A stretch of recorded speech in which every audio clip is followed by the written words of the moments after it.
काम करना सीखा, तब बूढ़े तन के हर एक, तब बूढ़े तन के हर एक पुरजे में जंग आया। जीवन खत्म हुआ तो जीने का ढंग आया।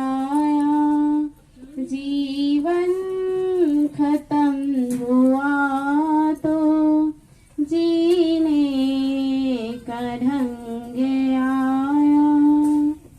गाड़ी निकल गई तब घर से चला मुसाफिर। गाड़ी निकल गई तब घर से चला मुसाफिर। गाड़ी निकल गई तब घर से चला मुसाफिर। मायूस हाथ मलता, मायूस हाथ मलता वापिस बेरंग आया। जीवन खत्म हुआ तो जीने का ढंग आया। जीवन खत्म हुआ तो जीने का ढंग आया। फुर्सत के वक्त में ना सुमिरन का वक्त निकला। फुर्सत के वक्त में ना सुमिरन का वक्त निकला। फुर्सत के वक्त में ना सुमिरन का वक्त निकला। उसी वक्त वक्त मांगा, उसी वक्त वक्त मांगा जब वक्त तंग आया। जीवन खत्म हुआ तो जीने का ढंग आया। जीवन खत्म हुआ तो जीने का ढंग आया।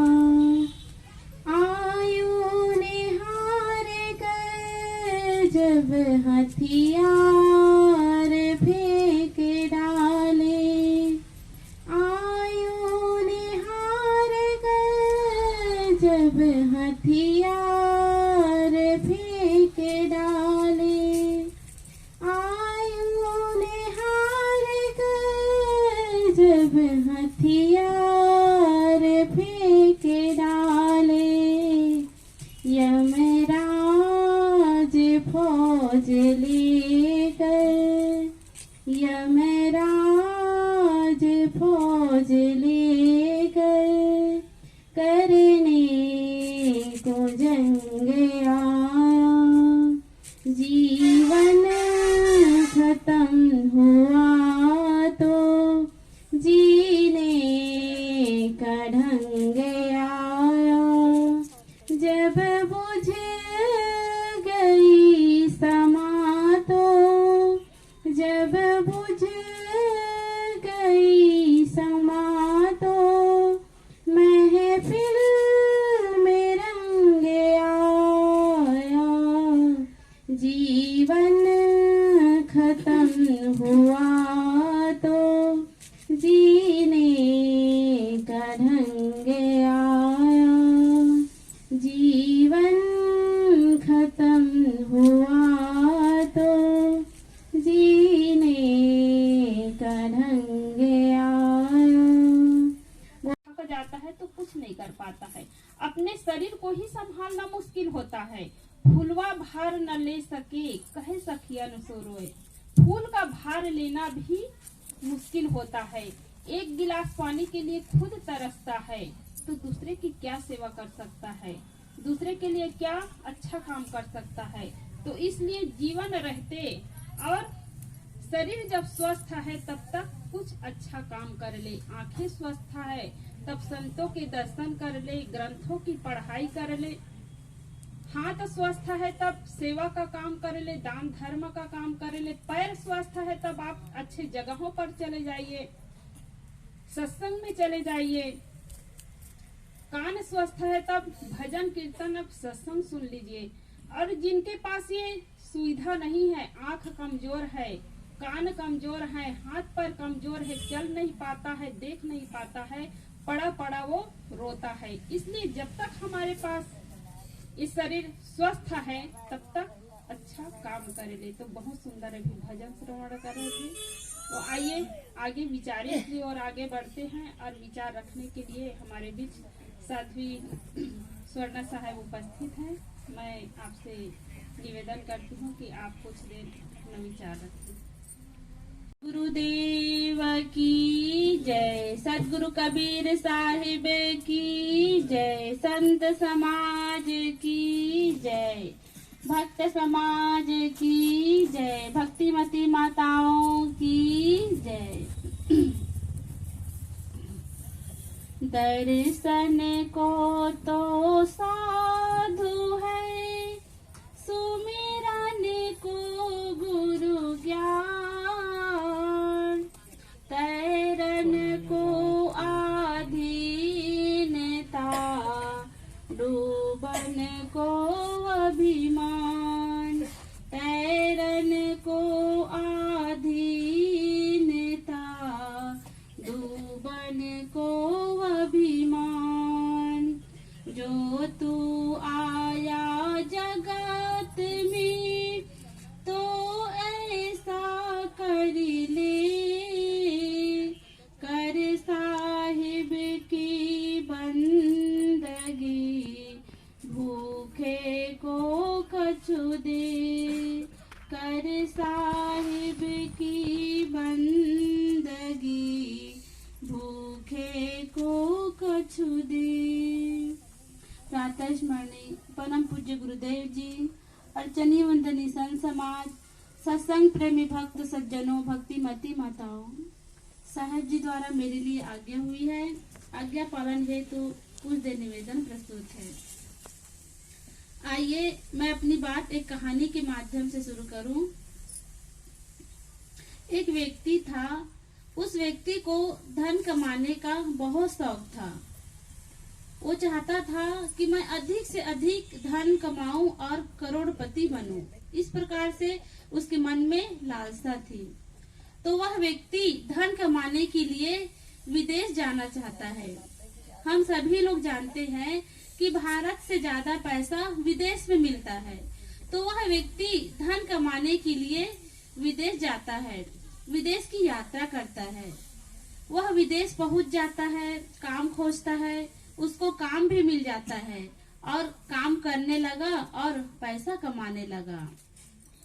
वह व्यक्ति पैसा कमाता और कुछ थोड़ा ही पैसा अपने पास रखता और बाकी सारे के सारे पैसे अपने गांव भेजने लगा, अपने देश, अपना घर भेजने लगा। ऐसे करते करते कुछ वर्ष बीते। तभी उसके मन में विचार आया कि क्यों ना मैं यही विदेश में जमीन खरीद लेता हूँ और एक सुंदर सा छोटा सा मकान बना लेता हूँ। अब वह व्यक्ति वैसा ही किया, विदेश में जमीन खरीदी और एक छोटा सा सुंदर सा घर बनाया और बड़े प्रेम से रहने लगा। ऐसे करते करते कुछ वर्ष बीते। फिर वह व्यक्ति और जमीन खरीद ली और मकान बना लिया, बैंक बैलेंस इकट्ठा कर लिया, सारी सुख सुविधाएं इकट्ठा कर लिया और वहीं रहने लगा। अब वह व्यक्ति कुछ पैसा अपने घर भेजने लगा और बाकी सारे पैसा वही विदेश में इकट्ठा करने लगा। ऐसे करते करते कुछ वर्ष बीते। तभी उस देश में एक नियम निकला कि जो भी व्यक्ति बाहर से आकर हमारे देश में रह रहा हो वो कृपया करके इस देश को छोड़कर चला जाए। नियम यह था कि जो भी व्यक्ति हमारे देश में आकर रह रहा हो वो कृपया करके इस देश को छोड़कर चला जाए। और नियम यह थी कि उसके पास जो कुछ भी हो, जो कुछ भी इकट्ठा किया हो, मकान हो, जमीन हो, बैंक बैलेंस हो, जो कुछ भी हो, वो सब कुछ को यही छोड़कर खाली हाथ चला जाए। यह खबर उस व्यक्ति तक पहुंची तो वह व्यक्ति बहुत दुखी होता है, उदास होता है, निराश होता है और सोचता है कि मैंने बहुत मेहनत की है और अपने खून पसीने की कमाई से एक एक पैसा को जोड़ जोड़ कर जमीन खरीदी, मकान बनाया, बैंक बैलेंस इकट्ठा किया। अब मैं इसको छोड़कर कैसे जा सकता हूँ? मैं तो अभी ठीक से जीवन जिया ही नहीं हूँ, इसका सुख भोगा ही नहीं हूँ, मैं इसको छोड़कर कैसे जा सकता हूँ? इस प्रकार से वह व्यक्ति सोचा और उस देश को छोड़कर नहीं जाता है बल्कि वहीं छुपकर रहने लगता है। अब वहाँ के कर्मचारी खोज करते हैं, छानबीन करते हैं कि कहीं बाहर का व्यक्ति आकर हमारे देश में तो नहीं रह रहा है। इस प्रकार से वहाँ के कर्मचारी छानबीन करते हैं। वह व्यक्ति छुप कर रहने लगा। आखिर वह कब तक छुप सकता था? एक न एक दिन पकड़ा ही जाता। वह व्यक्ति एक दिन पकड़ा जाता है। कर्मचारी कहने लगा कि भैया इस देश को छोड़कर तुम्हें जाना होगा और तुम्हारे पास जो कुछ भी है, जो कुछ भी इकट्ठे किए हो, जमीन, मकान, बैंक बैलेंस, सुख सुविधाएं, गाड़ी मोटर, जो कुछ भी है सब कुछ को यही छोड़कर जाना पड़ेगा। वह व्यक्ति कर्मचारियों के आगे हाथ जोड़ता है, गिड़गिड़ाता है, विनती करता है, कहता है कि भैया मैंने बहुत मेहनत की है, एक एक पैसे जोड़कर, एक एक पाई पाई जोड़कर जमीन खरीदी, मकान बनाया, बैंक बैलेंस इकट्ठा किया। अब मैं इसको छोड़कर कैसे जा सकता हूँ? अभी तो ठीक से जीवन जिया ही नहीं हूँ, इसका सुख भोगा ही नहीं हूँ और आप कहते हैं इसको छोड़कर चले जाओ। आखिर मैं इसको छोड़कर कैसे जा सकता हूँ? तो कर्मचारी कहते हैं कि भैया यह हमारे देश का नियम है और इस नियम का पालन तुम्हें करना ही पड़ेगा, इस देश को छोड़कर जाना ही पड़ेगा। वह व्यक्ति दीनहीन लाचार हो जाता है और उस देश को छोड़कर जाने लगता है। वहाँ के कर्मचारी उसका सब कुछ ले लेता है, जमीन, मकान, पैसा, सुख सुविधाएं जो भी थी, गाड़ी मोटर, सब कुछ को ले लेता है। यहाँ तक से उन्होंने जो कपड़ा पहन रखा था, वस्त्र पहन रखा था, उसको भी उतार लिया जाता है और कमर में एक छोटा सा कपड़ा पहनाकर अपने देश से विदा कर देता है। सज्जनों, यह एक कहानी है और यह कहानी उस व्यक्ति की कहानी नहीं है बल्कि हम सबकी कहानी है। हम यहाँ आए हैं तो यह हमारा अपना देश नहीं है, मानो हम विदेश में आए हुए हैं और इस विदेश को छोड़कर एक न एक दिन हमें अपना देश जाना ही पड़ेगा। और जिस शरीर में हम रह रहे हैं यह हमारा अपना घर नहीं है, अपना शरीर नहीं है, मानो हम किराए के घर में रह रहे हैं, किराए के कमरे में रह रहे हैं और इस किराए के घर को एक न एक दिन हमें खाली करना ही पड़ेगा। हम सभी लोग जानते हैं कि जब कोई व्यक्ति किसी के घर में किराए पे रहता है तो घर मालिक कब घर खाली करने को कह दे इसका कोई निश्चित समय नहीं रहता है। मालिक को जब जरूरत पड़ता है तो घर खाली करने को कह देता है। ऐसे ही हमें भी एक दिन इस शरीर रूपी घर को खाली करना ही पड़ेगा और हमें अपना देश, अपना घर जाना ही पड़ेगा। एक भजनकार ने बहुत सुंदर कहा है, मेरा किराए का घर है और एक न एक दिन इस किराए के घर को हमें खाली करना ही पड़ेगा। लेकिन मनुष्य करता क्या है?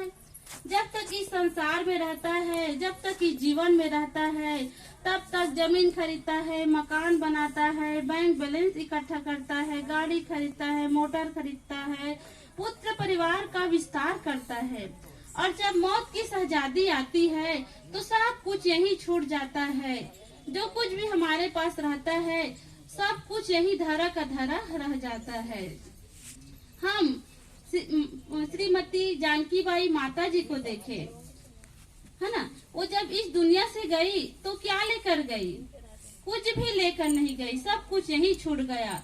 उन्होंने जो पुण्य का काम किया था, अच्छे संस्कारों की पूंजी इकट्ठे की थी, बस वही उनके साथ गई, बाकी सब कुछ यहीं छूट गया। ऐसे ही हमारे जीवन में भी होने वाला है। आज हम माता जी के श्रद्धांजलि में बैठे हुए हैं, उनके बारे में कह रहे हैं, सुन रहे हैं, लेकिन एक दिन ऐसा भी समय आएगा कि एक दिन हम भी उस कुर्सी में फोटो के रूप में रहेंगे और गांव वाले लोग हमारे बारे में बोलेंगे, हमारी श्रद्धांजलि बनाएंगे, उस दिन हलवा पूरी खाएंगे। ऐसा दिन हमारे जीवन में भी आने वाला है, एक दिन जरूर आएगा।